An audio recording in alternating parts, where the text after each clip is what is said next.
جماعت چاہنے کے طالب علم محمد معاذ دیا بٹن متوجہ تھا کو روایت متوجہ پیش کرے.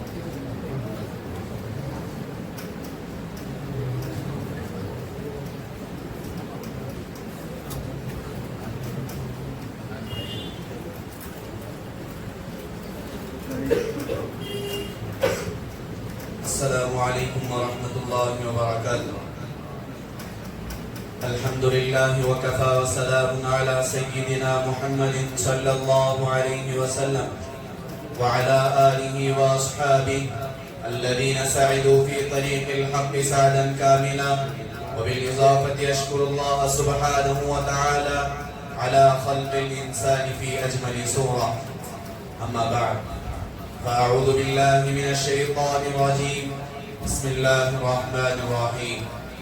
أولئك الذين امتحن الله قلوبهم للتقوى لهم مغفرة وأجر عظيم. صدق الله العظيم. وقال النبي صلى الله عليه وسلم أصحابي كالنجوم بأيهم اقتديتم اهتديتم أو كما قال عليه الصلاة والتسليم. قابل قدر صدر جلسہ معزز حضرات کرام، آج اس بابرکت مجلس میں غلامان مصطفیٰ صحابہ کرام رضی اللہ عنہم اجمعین کا ذکر کروں گا، جہاں ان کی خوبیوں اور کارناموں کی جھلک دکھاؤں گا.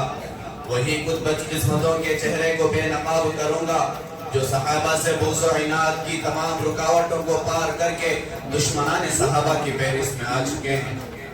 آج اس فانی دنیا میں کوئی توحید کا منکر ہے تو کہیں رسالت پر حملہ آور ہیں تو کہیں مقام صحابہ کے رفیع مرتبے پر لب کشائی کی جا رہی ہے، اور مدعیان اہل قرآن کھڑے ہیں، اسلام کی جڑوں کو کھوکھلی کر رہی ہیں. دوسری طرف مسلمانوں کی ایک ایسی جماعت جو اپنے آپ کو اہل حدیث بتا کر مقام صحابہ، فضائل صحابہ پر لب کشائی کی جا رہی ہے. معزز حضرات، مسلمانوں کے نزدیک یہ بات مسلم ہے کہ نبی اکرم صلی اللہ علیہ وسلم کے بعد اگر اللہ کے نزدیک کسی جماعت کا مقام و مرتبہ ہے تو وہ صحابہ کرام رضی اللہ عنہم اجمعین کی جماعت ہے. کیوں؟ اس لیے کہ اللہ تعالیٰ نے اپنی رضامندی کا پروانہ ان کو اسی دنیا میں دے دیا، جنتی ہونے کا فیصلہ سنا دیا. آج کوئی بھی ابدال، کوئی بھی متقی، کوئی بھی امام، کوئی بھی محدث، کوئی بھی مفسر، کوئی بھی امام اپنے بارے میں جنتی ہونے کا فیصلہ نہیں کر سکتا. لیکن صحابہ میں کہا ہے کہ ایک فرد اپنے بارے میں جنتی ہونے کا یقین رکھ سکتا ہے. کیوں؟ قرآن کہتا ہے اولئک هم المفلحون، قرآن کہتا ہے اولئک هم الراشدون، قرآن کہتا ہے اولئک هم المهتدون. یہ کامیابیاں، یہ خوشخبریاں اس بات کی ضمانت ہے کہ صحابہ سارے کے سارے جنتی ہیں. پھر تمام صحابہ کو جو مرتبہ حاصل ہوا وہ کسی اور کو حاصل نہیں ہوا. تمام صحابہ میں خلفائے راشدین کو جو مقام حاصل ہے وہ کسی اور صحابی کو حاصل نہیں. خلفائے راشدین میں شیخین کو جو حاصل ہے وہ کسی اور صحابی کو حاصل نہیں. شیخین میں حضرت ابوبکر کو جو حاصل ہے وہ حضرت عمر کو مرتبہ حاصل نہیں. کیوں؟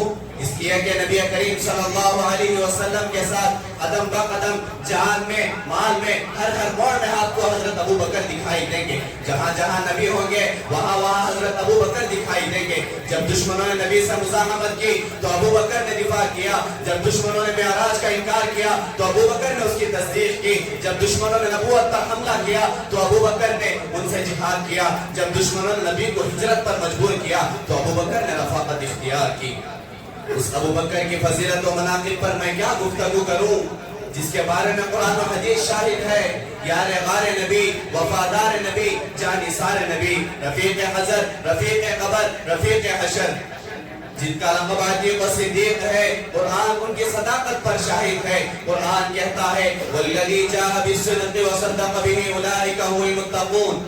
امام رازی رحمت اللہ علیہ اپنی تفسیر کبیر میں فرماتے ہیں کہ اس آیت کے مصداق حضرت ابوبکر ہیں. یہ اعلان، یہ خوشخبریاں خلیفہ اول حضرت ابوبکر کے بارے میں اعلان کیا جا رہا ہے. الغرض فضیلت ابوبکر پر کسی کو انگلی اٹھانے کا حق حاصل نہیں ہوتا، لیکن یہ ایسا دور آیا ہے کوئی بھی کھڑا ہوتا ہے فضیلت ابوبکر ہی کو نہیں بلکہ تمام صحابہ کو نشانہ بنا لیتا ہے. رافضی اور شیعہ صحابہ کی مخالفت کرتے ہیں، ان کی کفریہ عقائد مسلمانوں کے سامنے پوشیدہ نہیں، ان کے کفریہ عقائد ان کی بغاوت مسلمانوں کے سامنے ظاہر ہے، خصوصاً خلفائے راشدین سے بغاوت کرتے ہیں۔ حاضرین کرام، یہ ایک وہ جماعت ہے جو اپنے آپ کو قرآن کا ماننے والا بتا کر، حامل حدیث بتا کر، نبی سے محبت، صحابہ سے عظمت، مسلمانوں کا ہمدرد بتا کر، سنا کر تقدس صحابہ پر حملہ آور۔ ہمارا اختلاف جہاں ان غیر مقلدین سے دوسرے مسائل میں ہے، سب سے بڑا اختلاف یہ ہے کہ یہ صحابہ کے تقدس پر حملہ آور ہیں، اور صحابہ میں بھی اس صحابی رسول پر جس کی رائے پر خداوند قدوس نے قرآن کو اتارا۔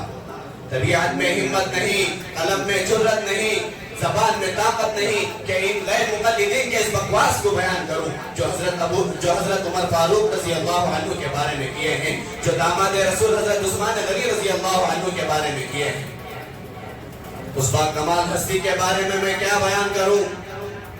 جب غیر مقلدین کے نظر حضرت عمر فاروق رضی اللہ عنہ کے وہ اجتہادی فتاویٰ طلاق ثلاثہ 20 رکعت پر نظر پڑتی ہے تو ان کی زبان بے ساختہ بول اٹھتی ہے، قلم لکھنے سے جھجکتا نہیں کہ بولتے ہیں کہ عمر کو کیا حق حاصل ہوتا ہے کہ ایک طلاق کو 3 طلاق ثابت کرے، 8 رکعت کو 20 رکعت ثابت کرے، جو نہ نبی کے دور میں تھا نہ خلیفہ اول حضرت ابو بکر کے دور میں تھا۔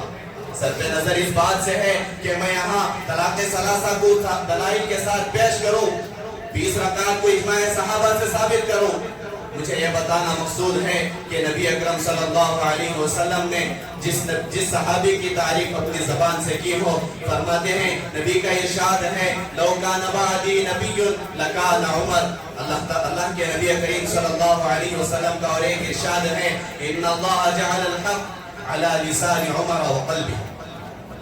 اللہ قربان چاہیے اس صحابی رسول پر جس کی تعریف سرور کونین علیہ السلام کرے، قربان چاہیے اس صحابی رسول پر جس کی رائے پر خداوند قدوس نے عرش پر فیصلہ کرے۔ اللہ تعالیٰ سے دعا ہے کہ اللہ تعالیٰ ہم تمام کو غیر مقلدین کے فتنے سے حفاظت فرمائے۔ آمین وآخر دعوانا الحمدللہ رب العالمین۔ السلام علیکم۔